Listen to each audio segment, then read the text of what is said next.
Questo.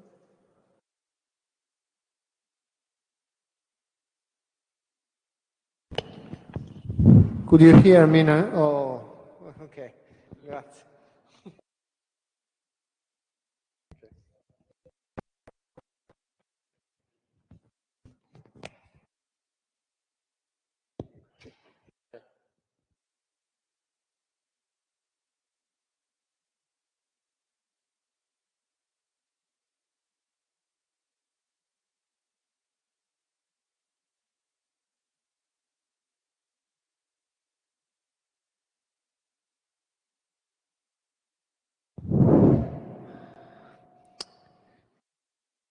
Could you hear me? Okay. We have solved the issue with the microphone. So I apologize for the inconvenience. Okay, before starting, I have just a very simple question. Any one of you has prior knowledge on NLP? So someone maybe has done some projects or... Oh. Hmm?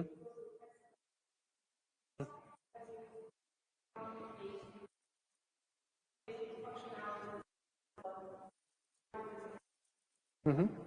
Using deep learning, neural network or not?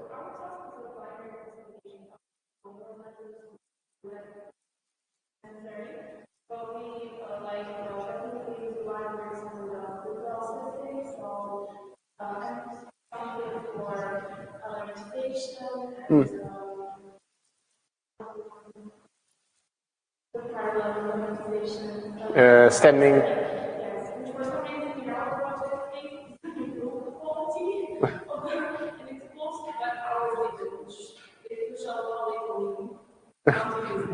Okay, thank you. Anyone else?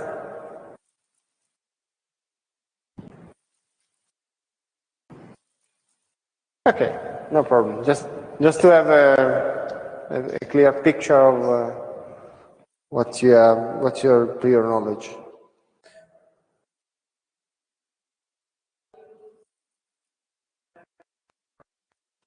Okay. We now move to the exam rules. I will come to you in a few minutes because I still have to present you the examination part, the assessment part, which is of course the less compulsory step of the teaching course.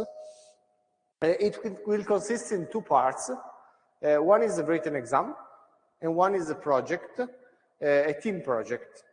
Basically, in the written part, we will evaluate, we will check whether you know the fundamentals, so the theory, and some practical examples. So how to design, if you are able to solve a problem, like typically the last question of the exam, we will show you some simulations, some examples.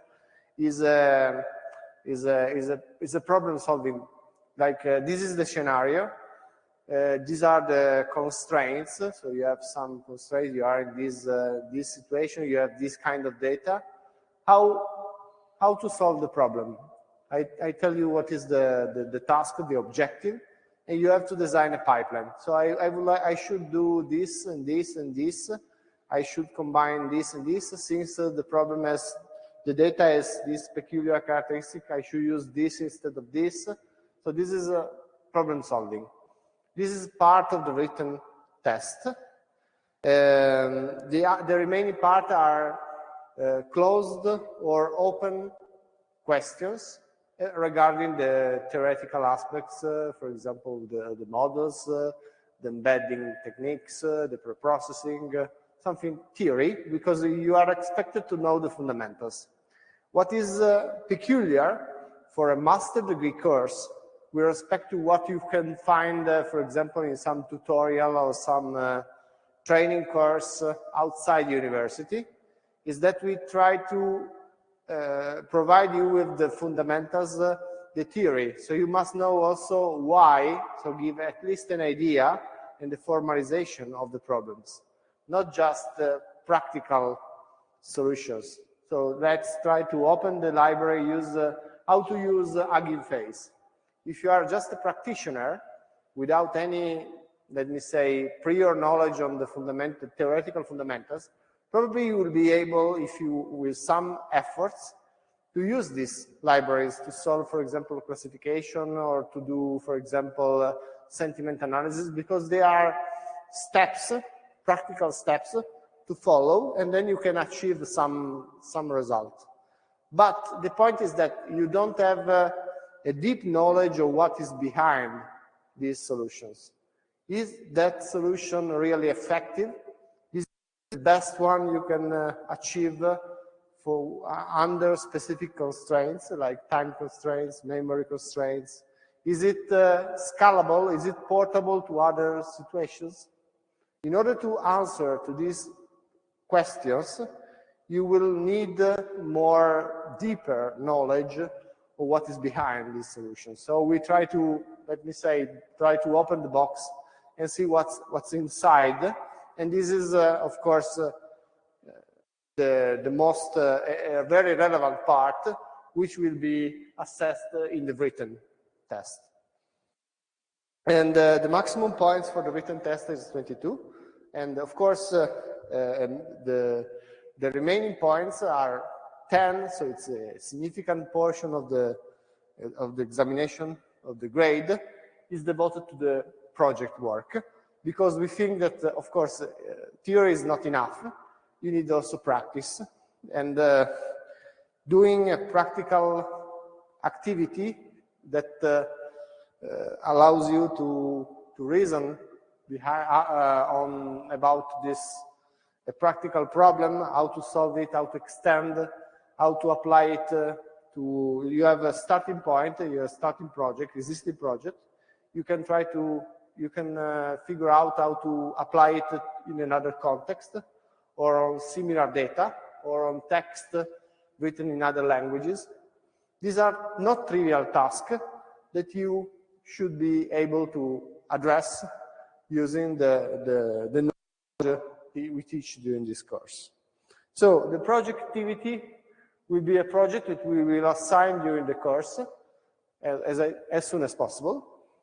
You have to deliver the solution of the project and submit a report which describes as a technical report, short, few pages, where you describe your own solution. And you submit it through the didactic portal. There is a panel called Elaborati, which means assignments, works, projects. And you can upload a PDF or a file, so we will provide you with all the specifications. The overall score, so the grade, will be, of course, the sum of the written part and the project part. So it's 22 plus 10. Of course, you can pass the exam, theoretically speaking, without the practical project. But of course, it's not mandatory, let me say, but it's a pity, because of course we are here to become also a data analyst, to be able to solve something in practice. So it's just doing the written part and neglecting all the project activities, something that is more practical, is a pity. This course must be not just for practitioners, not only practice, but also practice is important. So of course I encourage you to do both project and theoretical part. Now let's move to the rules. The official date of the exam will be the date of the written part. It will be scheduled by the institution. We are not able to change it because it's a mess for practical reasons, for bureaucratic stuff. So we have official dates, 2 exam attempts in the winter session, for example, January and February. And of course you can do the written part and record your mark, we will typically have to record the mark until the end of the session. So we cannot save your mark in a database and record it later, because officially the examination will be on a specific date. So according to law, we are expected to record the mark on the official date. So we will not do exactly on that date, but we must do it within the examination session. You have to book, of course, for the exam, and the examination will be closed book because, of course, we have also theoretical questions, multiple choices about theoretical aspects. If you have the slides, it's trivial. What about the project work? It will provide additional points that will be summed up to the score of the written part. You can deliver it whenever you want, even after the end of the course. We will do our best to allow you to start as soon as possible, even during the course, because we will set up some consulting during the labs, during the lectures. So we try to meet each other during the course. You can start working on the project. If you have problems with the libraries, if you have questions, we can come and ask. So it's more easier for you because you can interact with the teaching assistant. We have a chance to solve the problems without wasting time. But if you prefer, for any reason, to postpone the delivery of the project, you are free to do this. Pay attention because, of course, when if you pass the written exam, do the written exam, and you want to record your mark, we will sum the points of the project only if you have actually delivered it. So if you plan to postpone the delivery of the project work, you, of course, you have to plan to do the written examination later. If you want to sum, of course, the project work points with the points of the written part. Since you also have to attend other courses during this semester, and you are expected also to attend other exams, we will let you postpone work until 1 week before the end of the winter session. So, for example, if I have to record the 2 exam attempts, the exam of the winter session, you attended that exam, you want to sum the scores, the points of the project, you can deliver the project until 1 week before the end of the session. So you have time approximately until the middle of February, because, of course, during the examination session, you may spend part of your time to completing the project.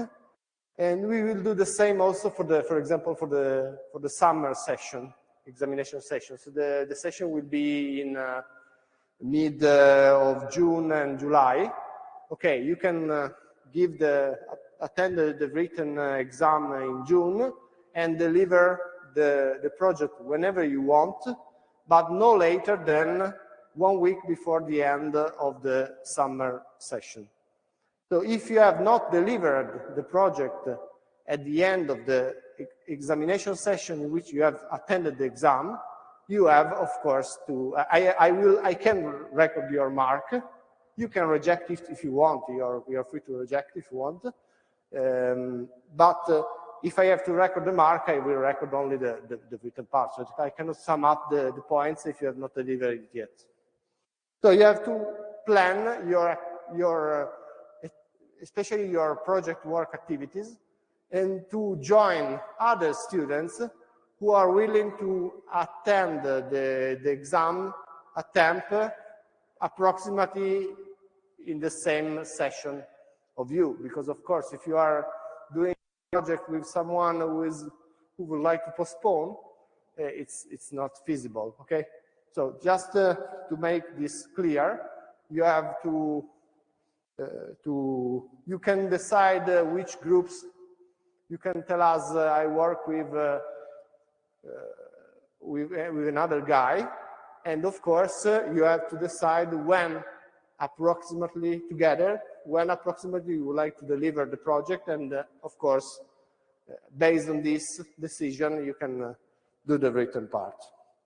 The project can be delivered whenever you want. It will be valid, so it's the score you achieve for the project work, which will be at most 10 points here, will be valid until the end of the academic year. Okay, so even if you deliver it now, it will be, but you don't pass the written part or don't attend the written part, you can attend the first time the written part in September next year, but during this academic year is September, the last examination session of this academic year, and the score are still valid, of course. So these are, let me say, like ongoing assignments. The project is like an ongoing assignment that you can deliver whenever you want, but the official date of the examination will be, of course, the written part. What about the project? The project will be assigned, I expect to assign them at the end of October or in the early November. It's a team project, so teams are typically 2 or 3 persons. Sometimes, some special cases, there are teams of 4 students, but it's a special case. You have to decide, you have to build up your team. You will tell us, okay, we will share a Google Doc or a Google Sheet, and you tell us, okay, this is our team, and the name of the team is this, and the members are this. We will assign you a project, and you can start whenever you want. Of course, you can take advantage of the consulting activities we will do during the course. And this is the main reason why we will foster students to start working on the project as soon as possible.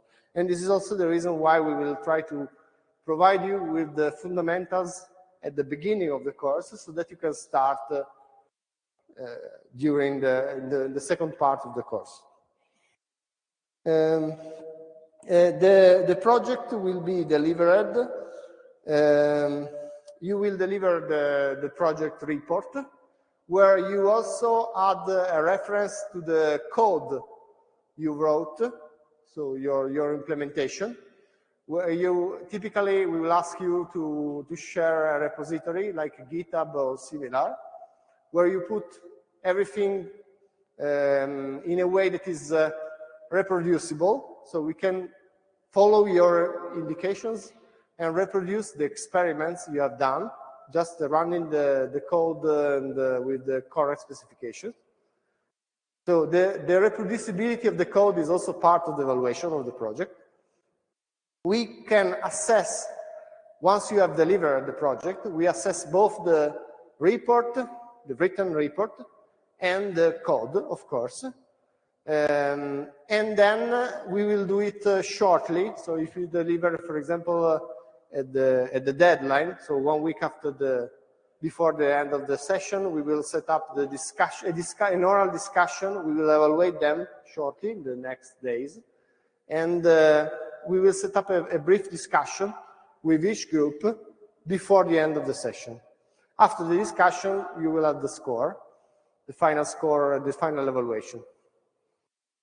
Of course, you can reject the mark of the written part and redo the written part. If you reject the mark of the score, you have to redo the project. It's not simple. It's not. It's a little bit more tricky, but you are free to choose this. Okay. So the project is valid until September 2023. When you pass the written test, you will assign the final grade by summing up the achieved project score, if any. Of course, you are recommended to do this because it's an important part of this course, I think. If you have no project score, we can record the mark without that part, but it's of course not recommended. Okay, if you get a score of the project, you can reject and redo the project from scratch. It's complex, but it's feasible. You can, if you want. There are no supplementary oral parts because otherwise it's too much an overload.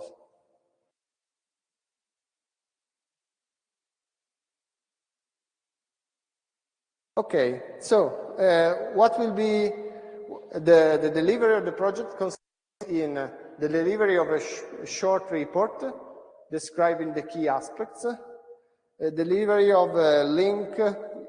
The report includes also the link to the project code, described and well documented.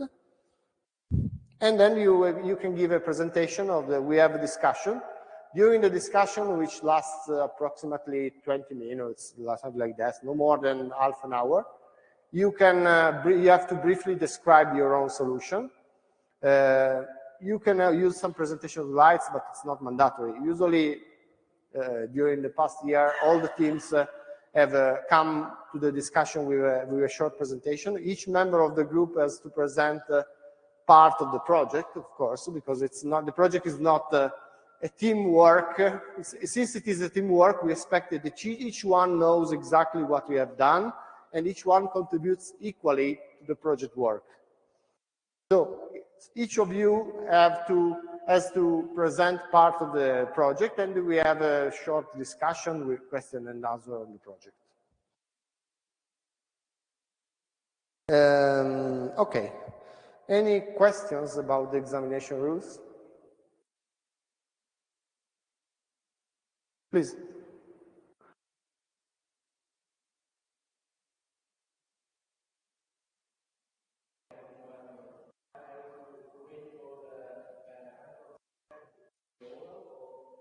No. The oral, we can set up the oral discussion whenever feasible.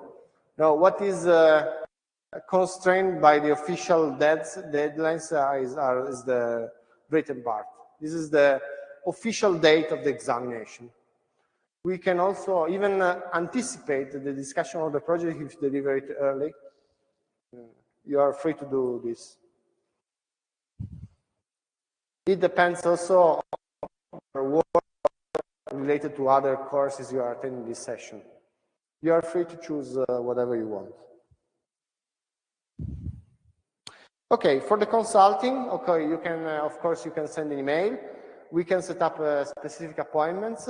We will also plan to have a couple of lectures in class devoted only exclusively to the project consulting, because we think that it's an important part of the activity. So while approaching the end of the course, most of the teams we expect that have started working on the project, have questions, have doubts, so they have time to work even here in class.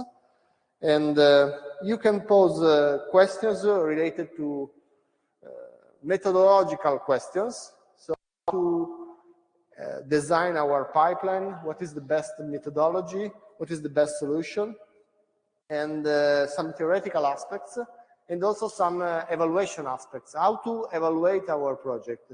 Because one of the key aspects of the design pipeline is the assessment, the evaluation.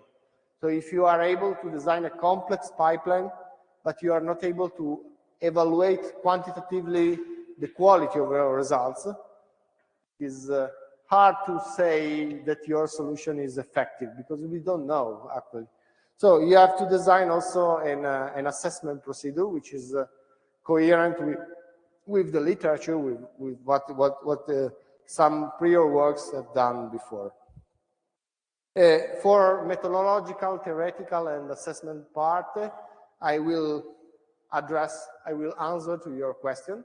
Of course, for the more implementative aspects, like that library has some updates or some issues with the latest update of the library X, you can inquiry the teaching assistant who is more proficient than me, because he's doing every day is working with Hugging Face, with this library, so he's aware of every specific detail, implementation details, which is of course also part of this project. So you can inquiry different persons according to your needs.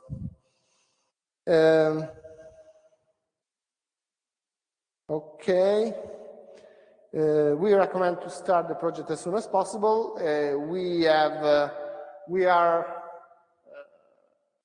available for consulting. Of course, we are not planning to do code debugging. Even Moreno, who is the teaching assistant, is not there for doing debugging of the code, but maybe for suggesting you how to configure, for example, a network, how to properly choose the hyperparameters, how to set up the experiments. So it's not debugging, okay? It's more methodological. Okay. So, any other questions related to the course?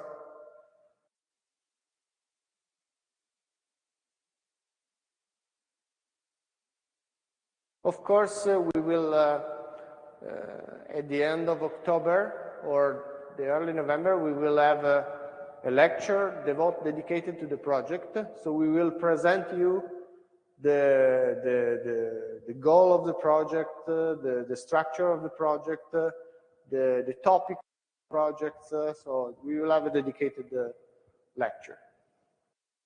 So this ends the introduction to the course. And we can move to the introduction to NLP, which is the very first topic of this course.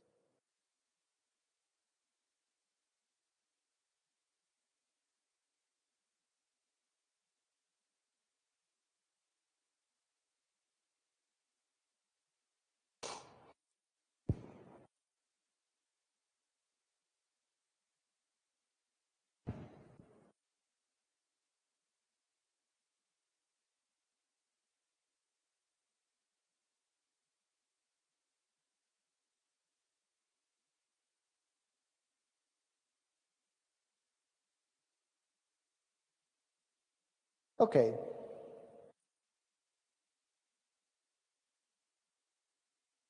Okay, the goal of this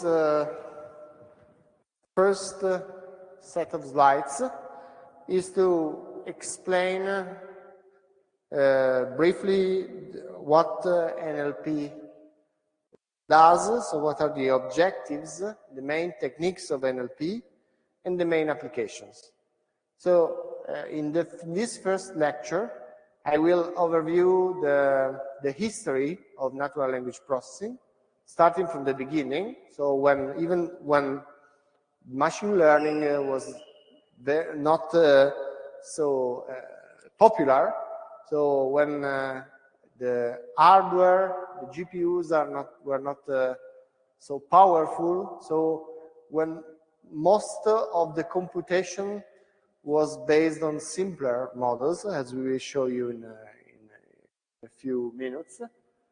So we describe what can be renamed as a traditional NLP.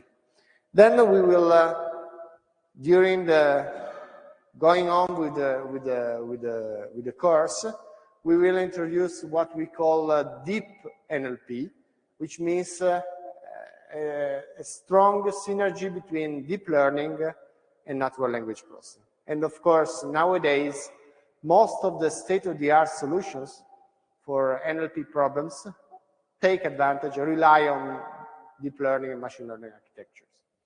But still, there are some cases, very specific, where some customized, simpler solutions are still simple yet effective, so they are worth considering.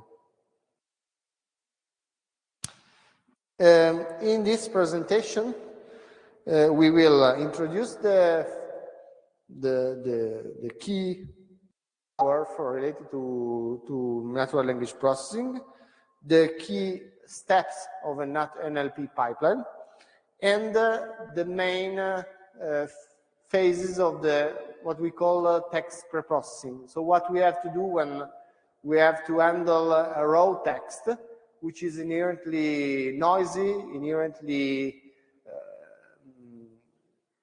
full of errors or expressions that are not easy to handle. So there are some basic steps of data preparation. Some of them were mentioned by your colleague of yours before, which are fundamentals, which are still needed even when you have to you want to apply some complex machine learning model. So we will introduce these fundamental steps, which are the very preliminary steps for NLP, and you will then try to apply these NLP preprocessing steps in lab next week.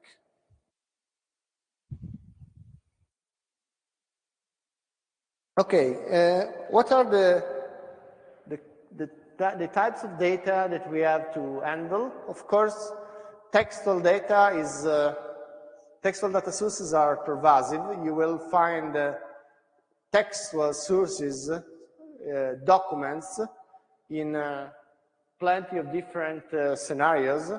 One of the most common scenarios are the news papers, the news articles published by different sources online, for example, online newspapers, or news agencies, even related to, for example, to finance or related to sports or whatever other topic.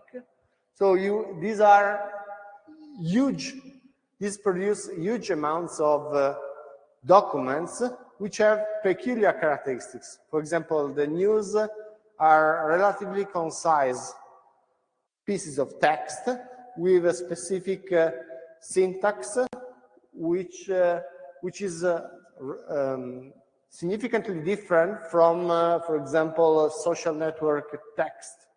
So when you look at social network posts, like Twitter posts or Instagram comments, they look like different with respect to a news article published on Reuters or BBC. So there are peculiar characteristics which are very, very important to design your NLP pipeline.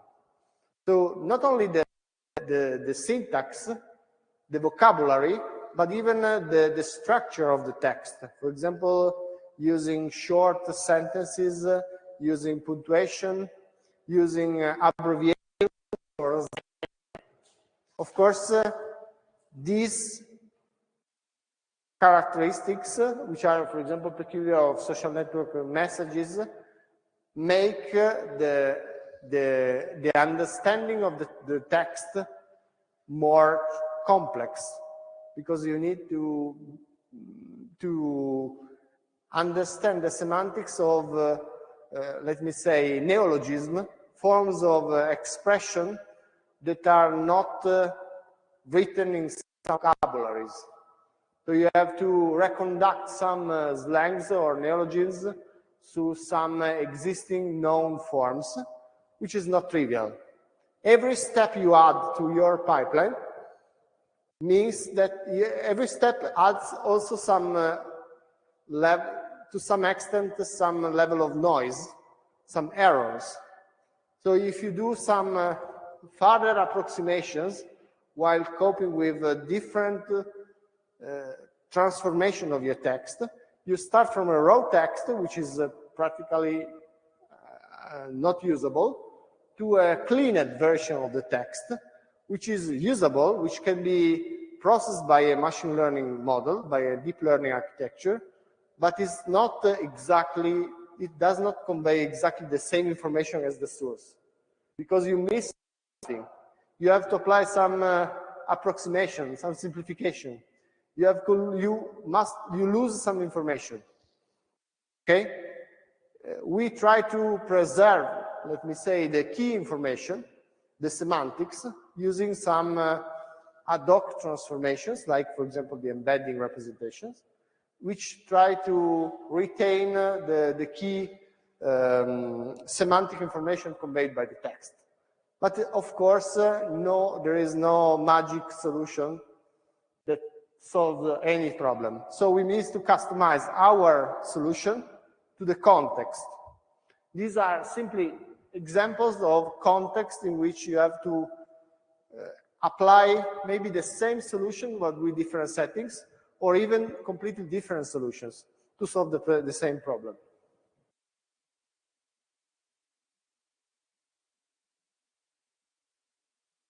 Okay, in a nutshell, natural language processing aims at enabling computers to process human language in natural form. When you speak or when you write, of course, you try to transmit some concepts, to convey some concepts, and we need to automate the process of knowledge extraction or knowledge understanding. There is, of course, a tight connection between computer science, which enables machines and computers to solve complex problems, and other related fields, including not only machine learning, artificial intelligence, but also something that is more related to cognitive science or linguistics. Because here we have we need a deep knowledge of the semantic description of the concepts. If we are aware of what is behind a simple word, we are, of course, we can leverage these what we call the semantic models, like we will see later on, ontologies, taxonomies, vocabularies. These are models created typically by domain experts that allow you to support you in the understanding of the raw text. Because simply, the simplest case is a vocabulary. You know that specific vocabulary is related to a specific application. For example, if I have to analyze the news articles related to finance, to trading, in trading on financial like stocks or equities. So in that case, you can look for specific words that are relevant to our purposes. Like, for example, upgrade, downgrade of an asset. These keywords you can find these keywords in some domain-specific vocabularies. You can leverage this knowledge in order to automate the process of knowledge of text understanding. And in a similar way, you can have some vocabularies that drive, for example, the process of sentiment extraction. If I find the keyword happy, it is likely the text, maybe of the social network post, is likely to have to be associated to a positive sentiment, a positive feeling. If I find the word bad, negative. So you can reuse some semantic model, which can be simply a vocabulary of words, or a more complex structure like ontologies, we will see later on. These models can be leveraged to automate the process of language understanding.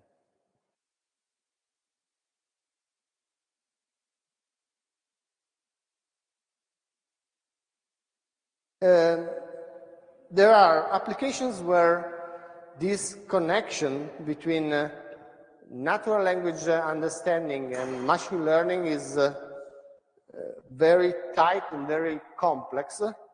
Think about the machines, the tools that are now used for automatic translation of the text. You can simply copy and paste a piece of text in Google Translate, and you find in a very few milliseconds, you find an appropriate translation. Of course, is it perfect? No. Is it the right one? Maybe not, but it's a good approximation. There are also some tools for generative text. So generating new text. So for example, I pose a question, and the system automatically generates an answer, which is not predefined. It's generative. So it tries to compose a new text based on some retrieved content. This problem will be, we will call it question answering. The traditional solutions, as I told you before, rely heavily on syntactical models. These are models designed by linguistic experts. So we have an expert on linguistics, which is proficient in, for example, English, and which is an expert in, for example, all the specific topic, let me say, topic X or topic F. For a specific topic, you can find some models like syntactic rules, dictionaries, or definitions, lists of synonyms that can be helpful because you can design your own decision system that takes the information from this model, try to match what is inside the model, the content of the model provided by the expert, and the content of the raw text. If you find a match, even an approximate match, you can solve your problem. Like, for example, if I find the word happy, word wow, okay, my system can return a sentiment between 0.8 and 1, which is a very highly positive sentiment, meaning that your piece of text is likely to convey a positive feeling of the writer. Okay? Oppositely, conversely, if you find, for example, bad, hopeful, these are words that convey a negative sentiment. But this solution, this approach, which is a rule-based approach, we will call it rule-based, has a significant drawback because it completely relies on a static rule-based model. So the domain expert has to deliver a model which is tailored to your case. For example, you must deliver a model for the English language, for the domain finance, or for the domain, I don't know, football, or for the domain politics. These models are tailored to a specific domain, are typically static, because asking experts to update the model, to keep the model updated, is not affordable, because it's time-consuming, it's labor-intensive. So the expert provides you with some static models. You can try to enrich the model with some external sources, but typically it's not very flexible. So these kind of models are sometimes effective, but have strong limitations. What is the solution to this problem? Try to develop some data-driven models using machine learning or deep learning.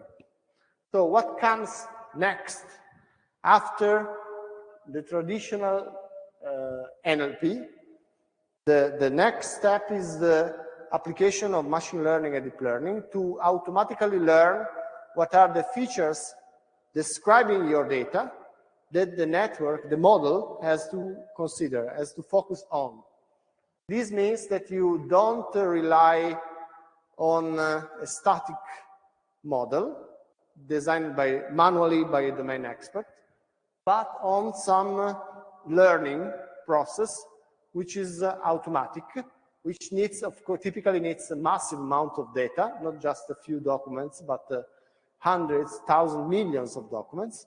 And you apply, as we will see later on in this course, some self-supervised learning.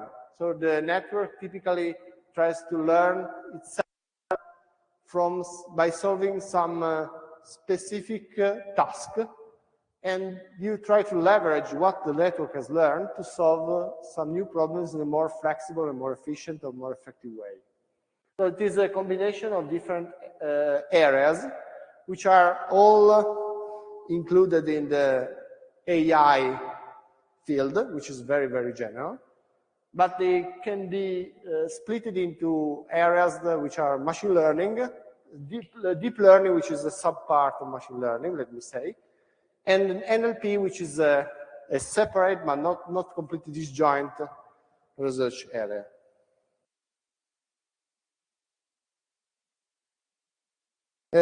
Sometimes on the traditional books or NLP, you also find the buzzword text mining. It means simply deriving information from text, so it's similar as to the other task, and is to some related areas that we will partly cover during this course. The most important one is called information retrieval, IR.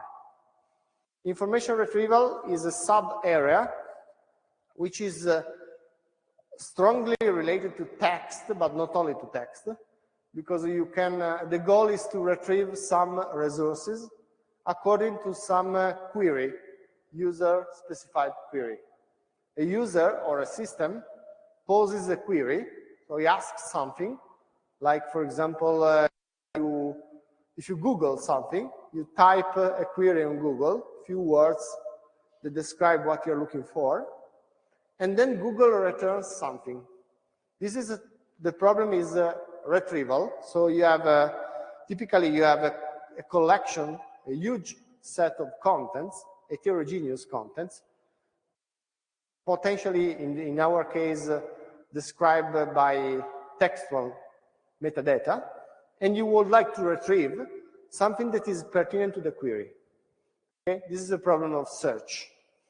Search means retrieving something among all the possible resources, retrieving those that are relevant to a specific query, and providing, typically, it provides a ranked list. So you have a top ranked, a second one, a third one, and so on. This is a problem that is addressed by information retrieval, and most of the solutions rely, for example, on graphs where you connect resources based, for example, on text similarities or similar stuff. So this is a problem that is not, this is a sub-problem which is strongly related to the classical NLP task. We will do a practice on this topic during this course. Because, of course, most of the resources that are available, for example, on the web are documents, textual documents, or are not documents, are, for example, videos or images or web pages, but they may be not only web textual content, but they can be enriched with some textual metadata. So if you have to describe a resource, like, for example, a video, what you can do typically, if you have a digital library or a system like YouTube, you can annotate pieces of the segments of the video using some text, okay? Or you can add some keywords describing a document or a web page, an header of a resource. So the textual form is the most common way to annotate resources in digital libraries, in the web, or whatever. So knowing the approaches to solve, to understand the language, understand the raw text, is mandatory if you want to solve information retrieval task efficiently. Okay? Because if you are not able to handle text, it is very complex to solve, to design your own Google search engine, because it mainly relies on text, not only on text, but also on text. One of the current issues in our research area is to try to embed not only the text, but also something that is other than text. So when I look for something, I look for a relevant resource. I don't look at only the textual metadata, but also I try also to embed the information provided, for example, by the visual resources. So to jointly combine the information provided by text and visual resources, for example. This is a particular task called multimodal learning. So you use, you apply deep learning to jointly use textual resources and other resources from other modalities like video, speech, or images. Okay. We will address the many different application contexts, many different applications like machine translation, chatbotting, question answering. These are related to the second part of this course. Of course, we need to learn fundamentals first, and then we will move to the most interesting applications of natural language processing. Okay. Today, we don't go into detail of each of the applications because we don't have time. What I would like to do instead is to overview the application. So I would like just to start, since this is an introduction to this course, to the NLP, to provide you with a picture showing you what are the applications of NLP. So what kinds of problems we are going to solve using NLP architectures? When you have to design a pipeline, classical data science pipeline, including NLP elements, which kind of problems we are commonly solving? So here is an enumeration of the most common NLP applications. This is far from being exhaustive, but these are the most, let me say, the most relevant, the most popular. Of course, there are some, these are general, very general categories, and there are also some subcategories. For example, if I already mentioned the first one, which is sentiment analysis.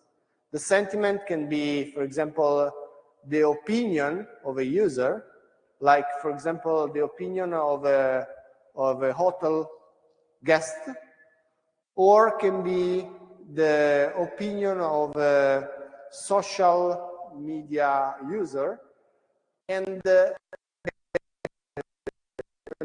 can be also expressed as a feeling, which can be also something negative, like hate or misogyny, or something that is not exactly related to a rating. So the rating is typical because most of the e-commerce applications rely on this information for business purposes. But there are also applications that are not related to business, but are related to other stuff, like, for example, inclusivity, misogyny detection, hate detection. These are subparts of the so-called sentiment analysis problem. Okay? So, of course, the solutions we present here can be applied or adapted to solve these particular problems. And there are other issues that we will try to address, or even to describe. Some of the tasks are complex also in the sense from a computational point of view. For example, machine translation. Most of the machine translation tools that are state-of-the-art require, for being trained and executed, a huge amount of computational resources. So not simply PC or a single GPU. So in some cases, the computation, especially the training phase, is not affordable. But I would like at least to present you the the basic solutions, something that is that you can approach using Google Colab or similar devices. Okay, let's start our overview from the first problem. The first one is sentiment analysis. I have already mentioned it before because it's very popular and easy to understand example of application. The goal is to understand what was the feeling of the writer, the opinion of the writer.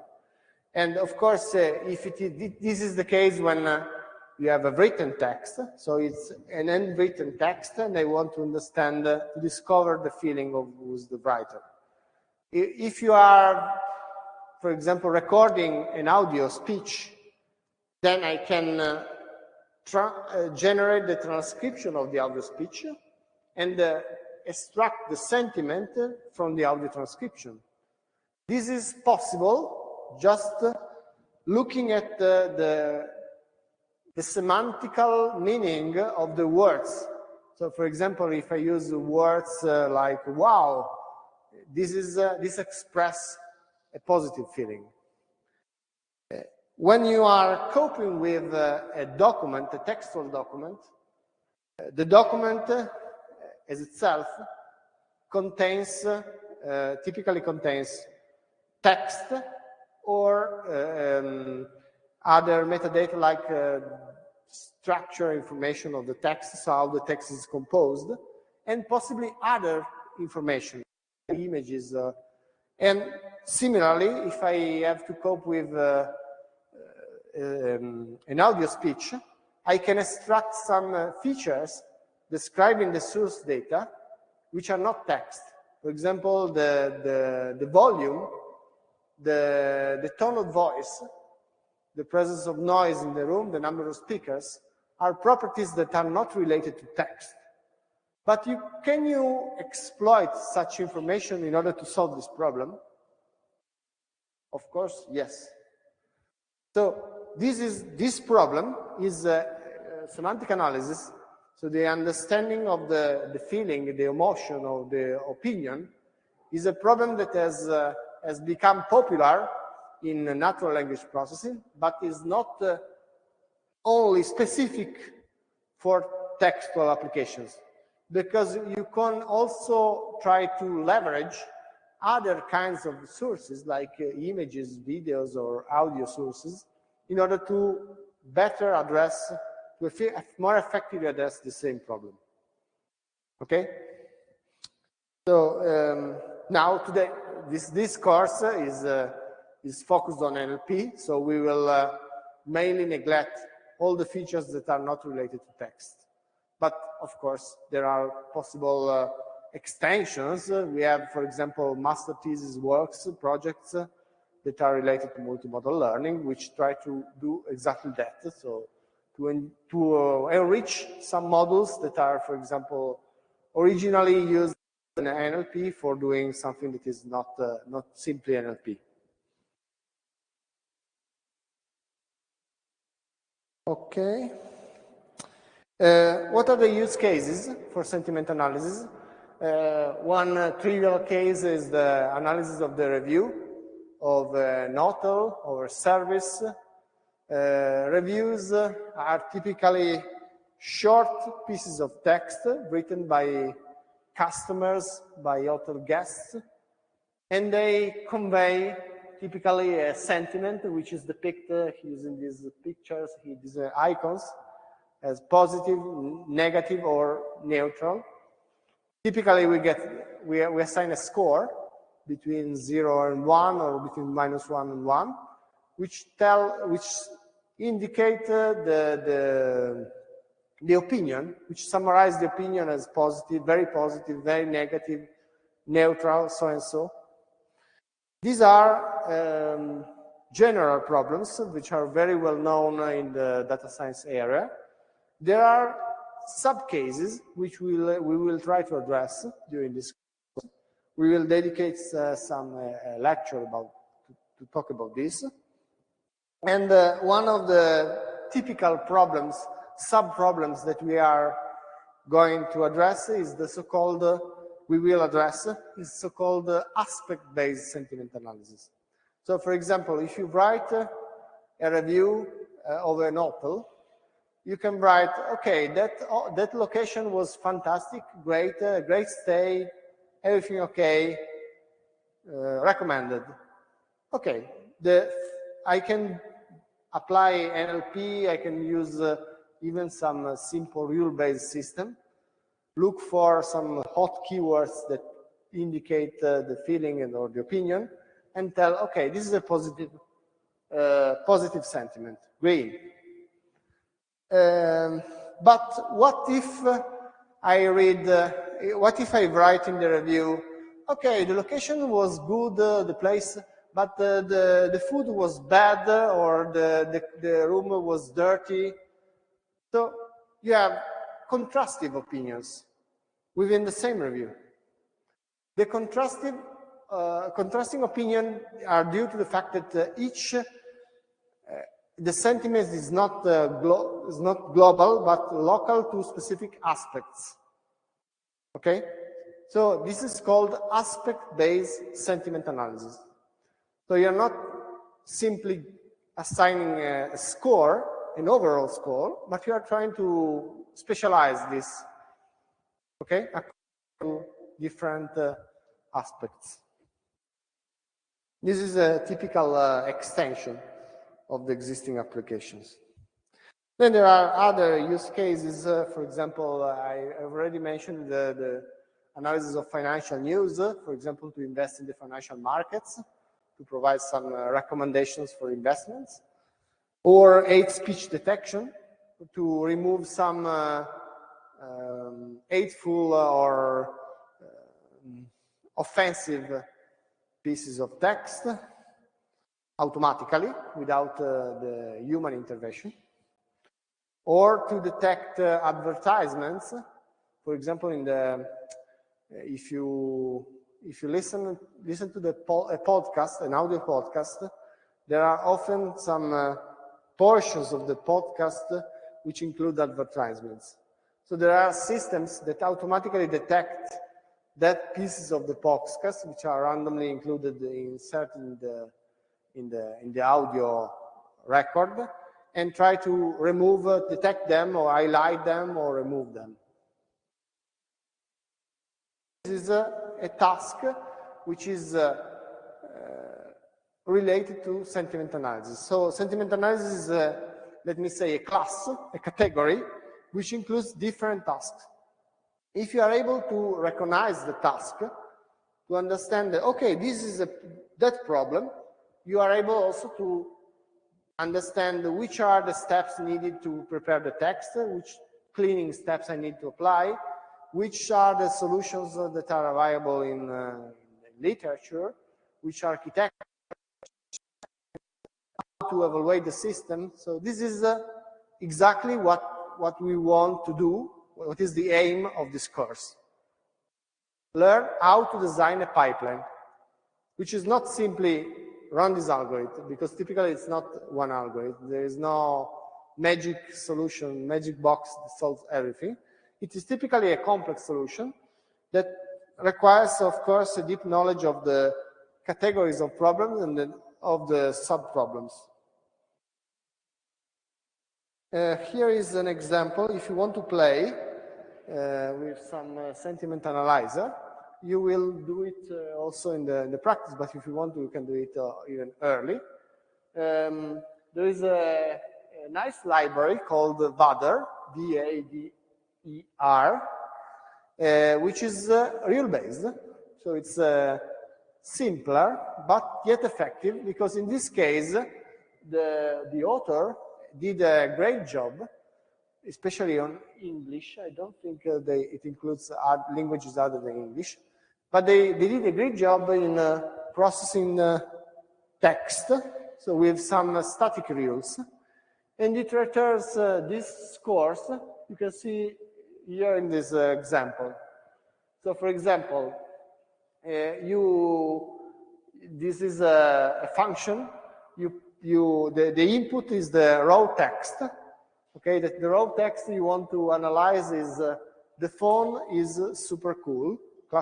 Clearly in this case is a positive example. The output of the system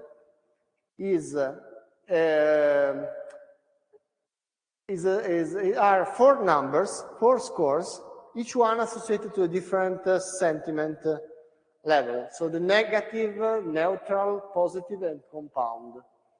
Negative, so the scores are between 0 and 1, if I remember well. So the lower the score, the more negative the sentiment. So in this case, the lower the score, the lower the importance of the label. For example, -0 means it's not negative. Neutral 0.3 means it's neutral but with a low likelihood. Positive 0.6 means it's positive with a high likelihood. It means that the sentiment is positive.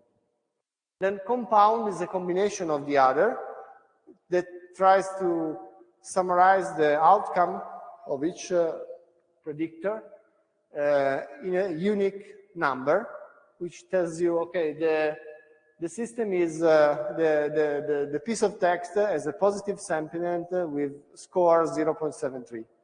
The maximum score is 1, if I remember well, so it's a very positive score.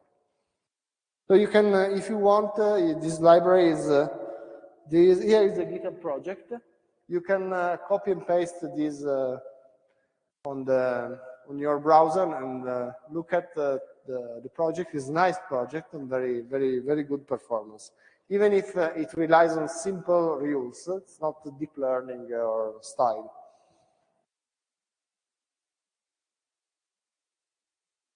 Any questions until now? Please. Yes, entirely rule-based.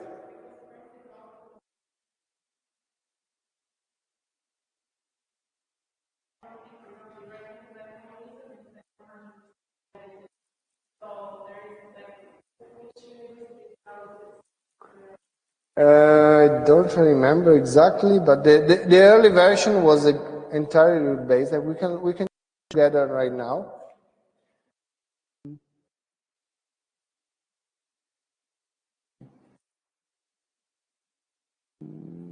I don't remember, but I know this.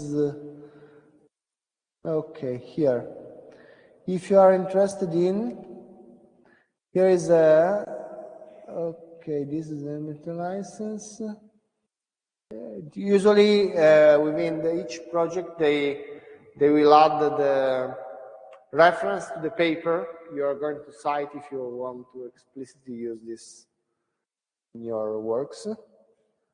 So these are the implementations. Probably some of them have already tried to combine the real-based system with some machine learning. So in order to do, let me say, the best of the two worlds, so real-based plus something else. The citation is, I'm looking for it. About the scoring. Many thanks to this. Okay. These guys are the authors. I don't remember exactly. Yeah. Yeah, it's stupid. Yeah. I don't remember what exactly. I can tell you next time if I look at this. Here is the paper. This. They are keeping the system updated, adding new rules, because of course the language changes, new words, neologisms, new forms of expression. So this is an interesting project. This is more related to computational linguistics, not significantly related to deep learning.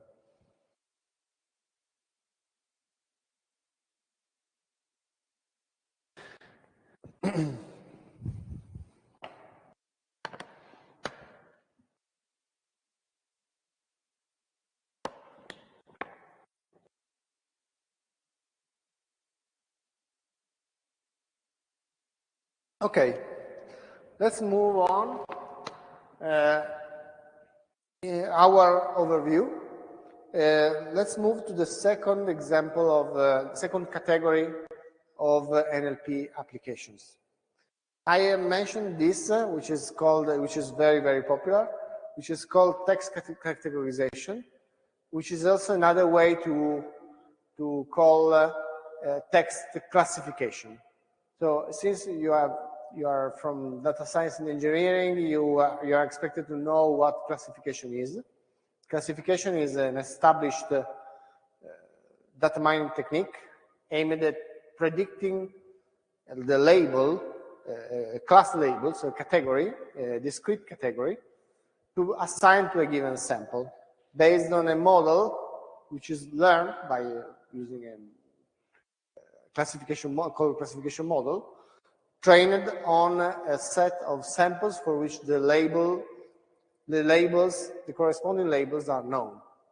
This is a classical problem, probably the most famous one in data mining and machine learning.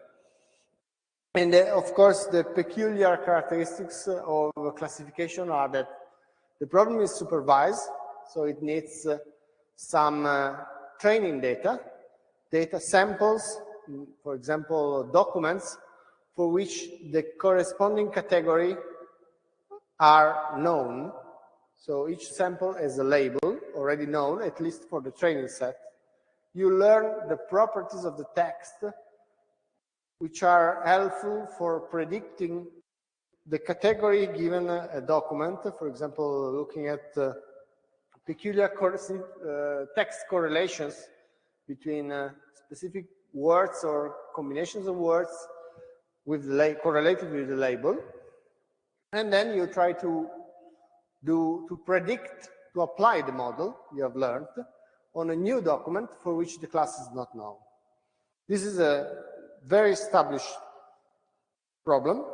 There is also a variant of this classification problem, which is called the regression, you already know, which means you have to predict not a categorical label, but a continuous label, continuous number. And this means also that you have the class variable as a natural ordering, because if the variable is continuous, you have a natural order, whereas the categorical labels are not expected to be ordered. So one category A and category B, you don't know whether A precedes B or is subsequent to B. So this is a classical supervised problem, which can be, of course, tailored to textual data. So what if you have to handle text? What are the peculiar characteristics of text classification problems? So we are not, in this course, of course, we don't repeat, describe again the already know, like naive bias, SVM, logistic regression, neural networks. We will just recap what is fundamental, but not repeating known concepts. We try to focus better on what are the peculiar properties of text that must be considered while addressing this problem. For example, one of the most peculiar issues related to text classification is that textual documents often have more than one label. So you don't have to assign just one label, but you have many labels. You have problems where the labels are significantly imbalanced. So the distribution of the labels are significantly imbalanced. So you have very rare cases, you have very rare categories of documents, and very popular ones. And it is difficult, as you probably already know, to differentiate between them, to not ignore the rare classes, and to learn a model which is capable of adapting to imbalanced data distributions.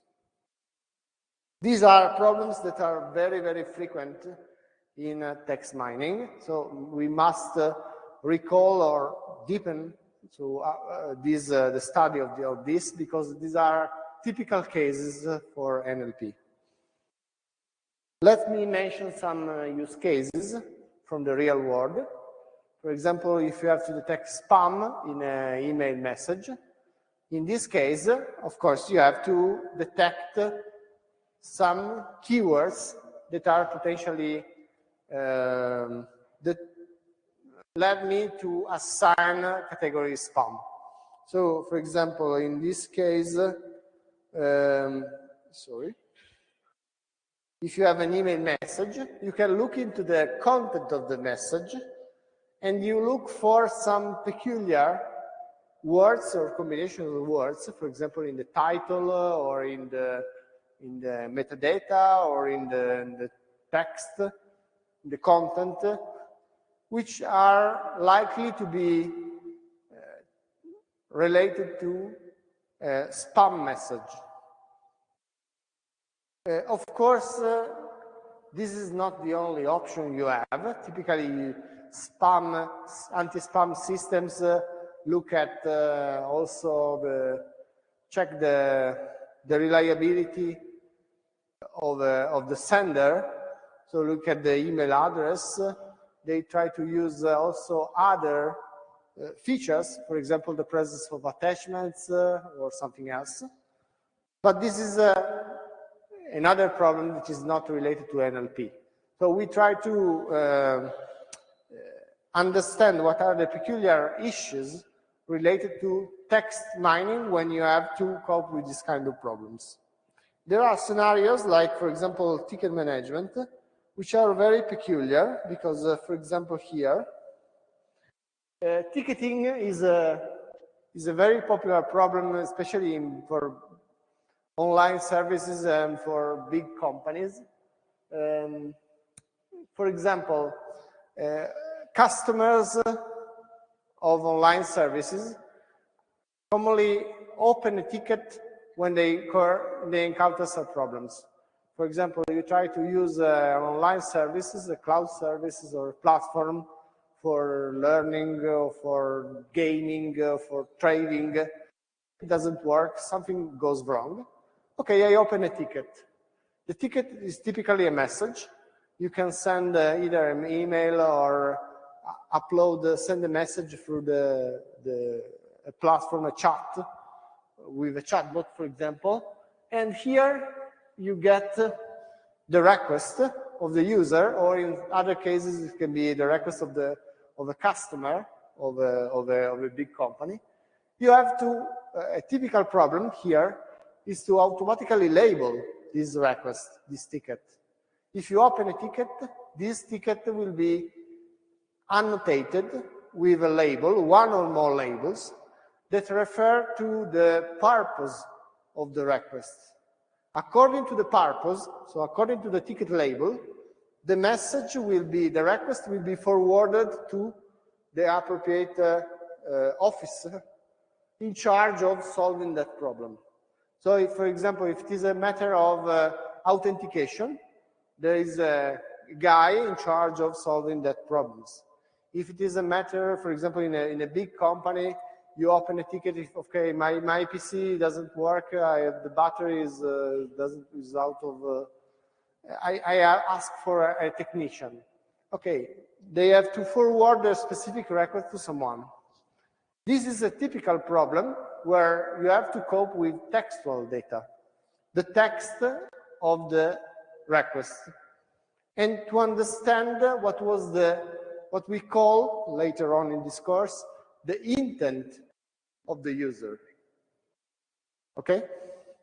So this problem is related to conversational agents, like, for example, when you talk to Siri or some agents in a smart environment.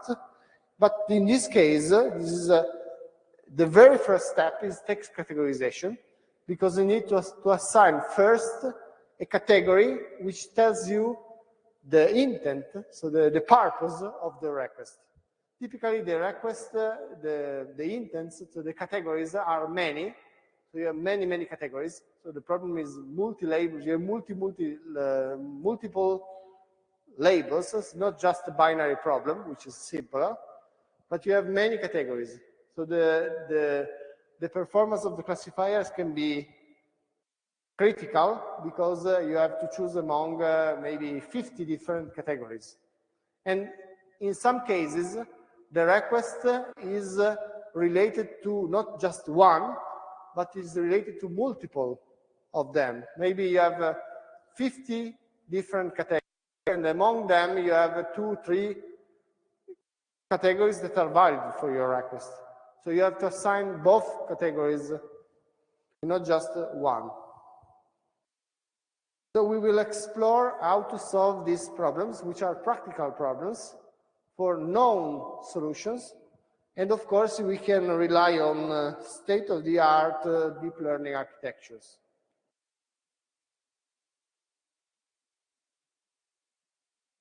Okay, a third application is machine learning, machine translation. Machine translation is extremely popular and also very exciting because it's a way you can translate, you can communicate using another language. Given a language which is called the source language, you try to translate, to reformulate a piece of text written in the source language into a target language. Okay?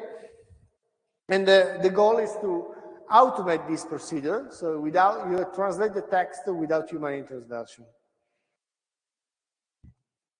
The system can be either, there are 3 main approaches, rule-based, so based on domain expert-driven models, some rules, some dictionaries, which map, for example, a word with the corresponding translation, or a pair sequence of 2 words with the corresponding sequence in the other language.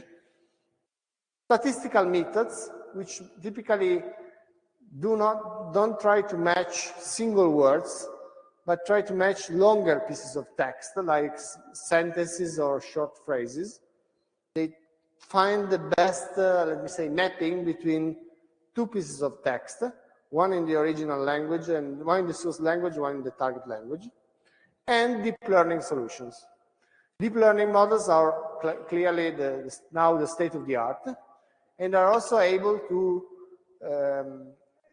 generatively generate new text, to write an arbitrary piece of text in a new language, starting from the source. Of course, the deep learning solution require a training set of data to learn the characteristics of the language and to understand the properties between the source and the target language. You need typically huge amounts of training data, and you need very powerful computational resources. So this is an extremely complex and computationally heavy task.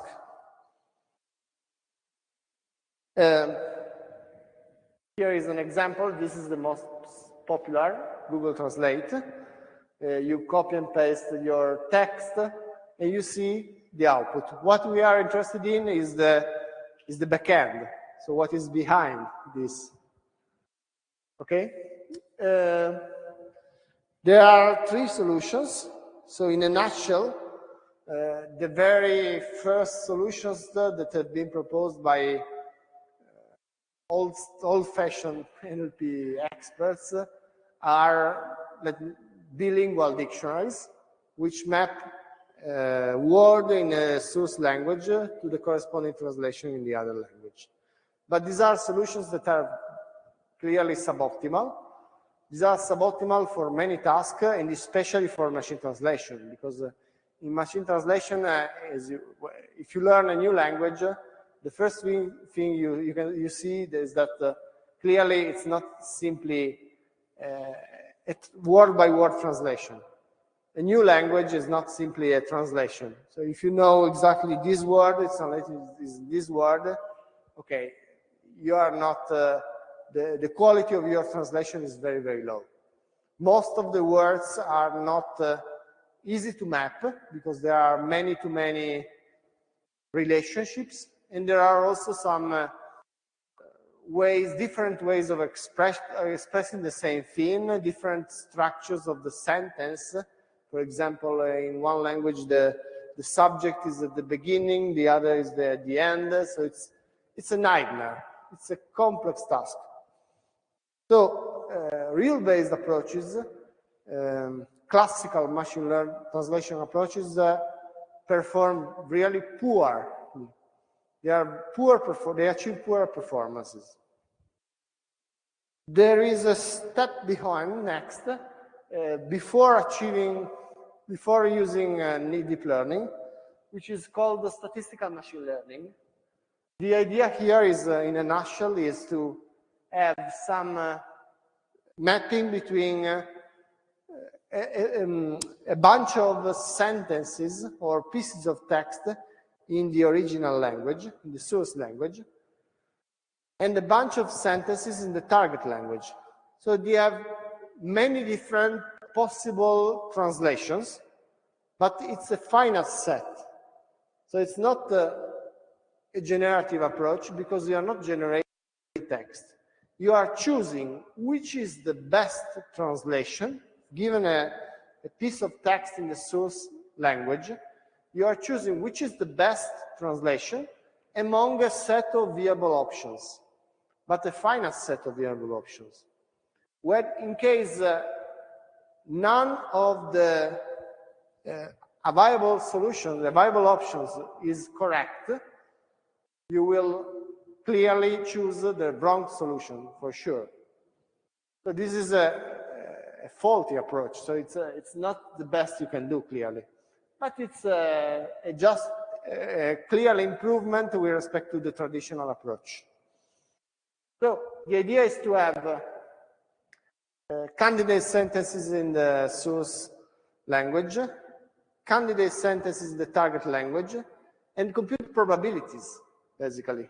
You are computing probabilities, even using machine learning approaches, the probability that a specific piece of text is associated with a specific translation. Okay, given a source piece of text, you compute the probability that another piece of text in the target language is the correct translation.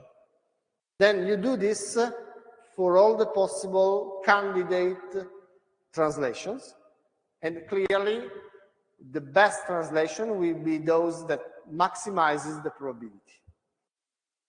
Okay, is it clear?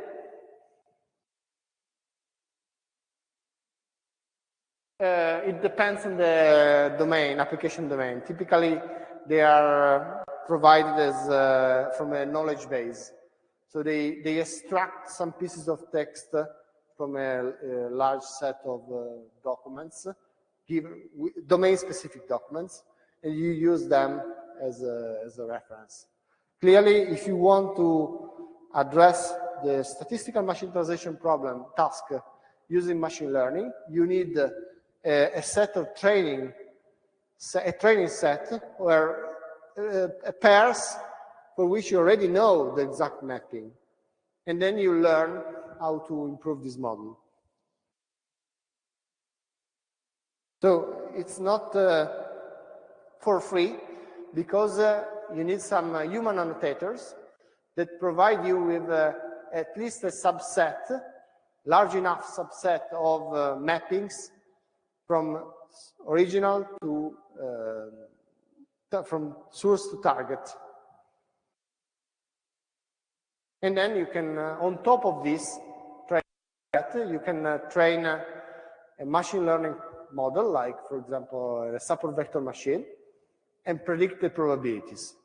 The output of your system are the probabilities that tell you, okay, given that source piece of text, the output, the target that maximizes the probability is that one.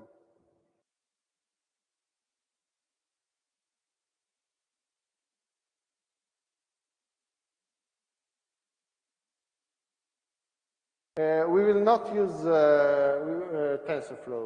We will use Hugging Face and PyTorch.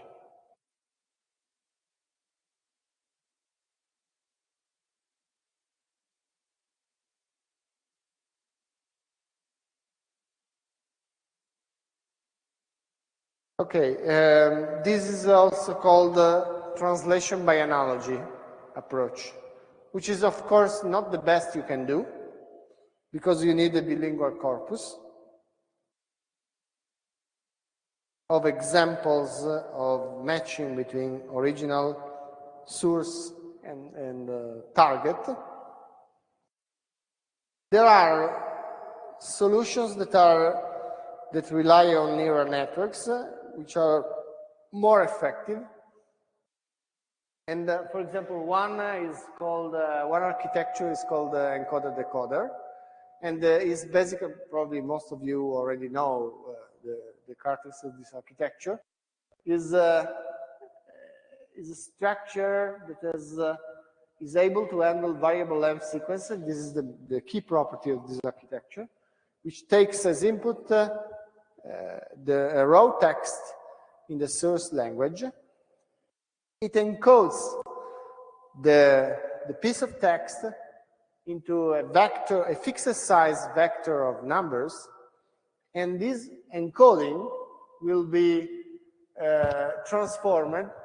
As you can see here, the encoder step is transforming the raw text is transformed into the encoded vector, and then transmitted to the decoder, which does the reverse. So associates, given the encoded version, the decoded version, the decoded vector, which corresponds to the translation in the target language. What is the key property of this architecture? The fact that it is able to handle variable length sequences.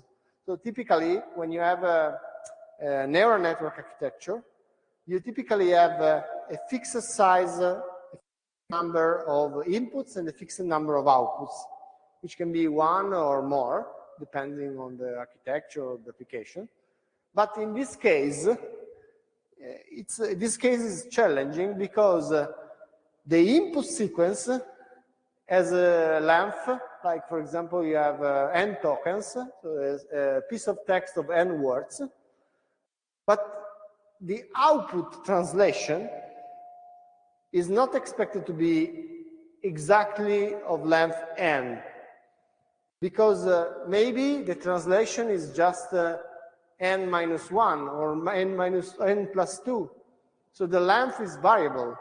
If you try to translate a sentence from Italian to English, it is very likely to find a translation which has a different number of words.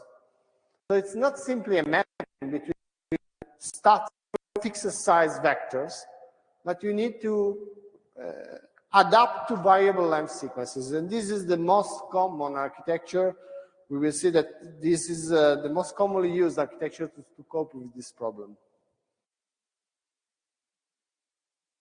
Of course, generative models are the most common solutions now, and there are solutions like transformers that we will present in this course, which are orders of magnitude more efficient and effective than the others.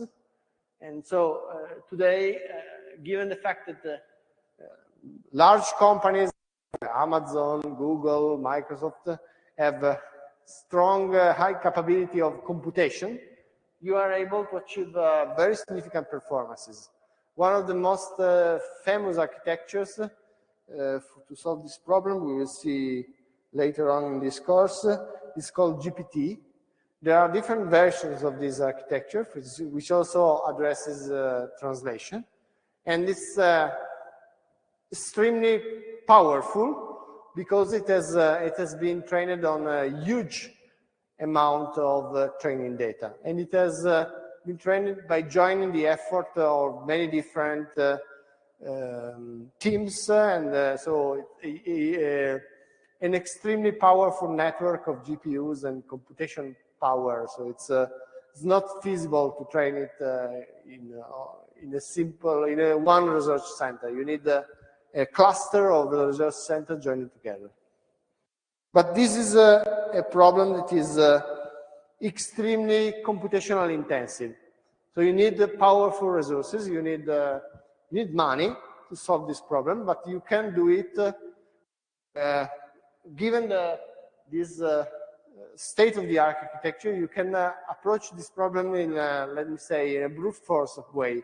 So if you are able to do more, to train more, to give more data, you are able to achieve a very, very impressive results for the translation step.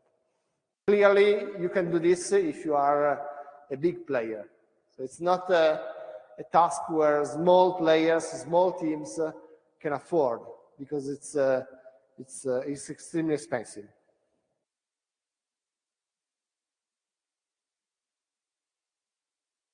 Okay, let me just mention at least one more task, which is called question answering. This is related to information retrieval, because the problem is, given a question posed typically by a user, but can be also a system, a machine, I would like to provide you with a relevant answer by looking for the relevant content to include, to build. I have to build up my response. So I have to include in my answer the pertinent content I can look for in my database. So think about a database. You have a database where you have your own domain-specific content. I pose a question. It's like something like I try to access the database. I write my own query. Okay. If I write my own query, the system looks for the optimizer, tries to choose to solve the query, and returns the answer. But in that case, the problem is deterministic. So you already know the structure in advance, the organization of your data, the schema of your data. You know how to query your data, what are the tables, what are the attributes, what are the fields. And this is a simple case. But what if the knowledge base is Wikipedia? I have to explore a huge volume of textual documents, and the search is not simply looking into a table with some predefined fields that I already know in advance, but it can be, for example, a full text search. Or the worst case is Google. I type a query on Google, and the query will be on the web. It's so-called open domain query. The open domain means it's not restricted to a specific area, to a specific data source, data collection. It's open domain. So I have to solve the problem in different steps. First of all, I have to find I have to interpret the question. I have to understand what does the query means. What are the key aspects mentioned in the query? I have to retrieve the pertinent content in my data source, which can be Wikipedia, which can be the web, which can be a database, a NoSQL database, whatever. And then I have to build the answer. The answer must be in natural language. So I have to formulate an answer which includes the content, the retrieved content, which reflects the retrieved content. This problem is not very simple because it includes several challenges subtasks, and is called question answering. And this is a problem that, of course, we will try to address together during the course. I will recall it later, next lecture. But is also related to multimedia, because you can approach this problem not simply using text, but also using images. So, for example, if I have to retrieve some content, I can also look at the content of the visual content and not only the textual content. This is called visual question answering. It is an extension of the classical question answering problem applied in the NLP field. Okay, we can stop. We are a little bit almost at the end of the lecture. Next time, we will complete the overview. And next, we will move to the presentation of the pre-processing steps of NLP. Have a nice evening.